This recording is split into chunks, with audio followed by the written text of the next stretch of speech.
দেখছি আমার নামে প্রায় 70টার উপরে মামলা দিচ্ছে, এখন আছে 30টার উপরে মামলা। আমাকে বন্দি করে রাখছে।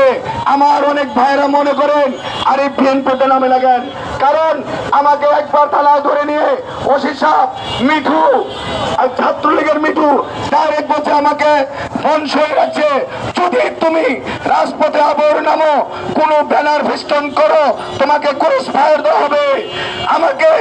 আমাকে রাজপথ থেকে বন্দি করছে তারা, আমাকে স্লোগান মিছিল মিটিং ব্যানার থেকে তারা বন্ধ করছে এবং ওসি সাহেব বলেছে তোমাকে নজরবন্দি করে রাখলাম, সেখানে তুমি বসে বিএনপির কোনো কথাবার্তা বলবা তোমাকে সাথে সাথে অ্যারেস্ট এবং ক্রস ফায়ার দেওয়া হবে।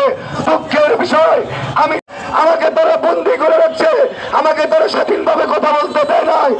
আজ সারা দেশ ব্যাপী গর্জন দিয়ে উঠছে, কোথায় তাদের হুঙ্কার? আল্লাহর পক্ষ থেকে তাদের গণতন্ত্রে বিশ্বাসী আমরা, জিয়ার আদর্শে বিশ্বাসী আমরা, তাদের মতো সন্ত্রাস করব না, কারণ জনগণ আমাদের সাথে আছে। আমরা জনগণদের নিয়ে রাজনীতি করব।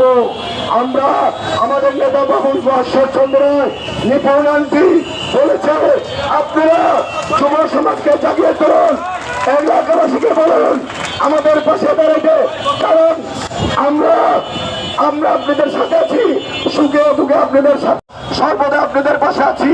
আপনাদের ধান মাল আমরা রক্ষা করব। এটা নিপুণ আন্টি এবং কর্ষদাতার নির্দেশ, জনগণের ওরা কাজ করো। ইনশাল্লাহ আমরা জনগণের ওরা কাজ করব। এবং আমার যুব ভাইদের এবং আমার বিএনপি ভাইদের বলি, আমরা আওয়ামী লীগকে কেরানীগঞ্জ এবং আগারগাঁও ইউনিয়ন থেকে অবাঞ্ছিত ঘোষণা করলাম। বাংলাদেশ জিন্দাবাদ, কর্ষদা জিন্দাবাদ, নিপুণ আন্টি জিন্দাবাদ। আসসালামু আলাইকুম।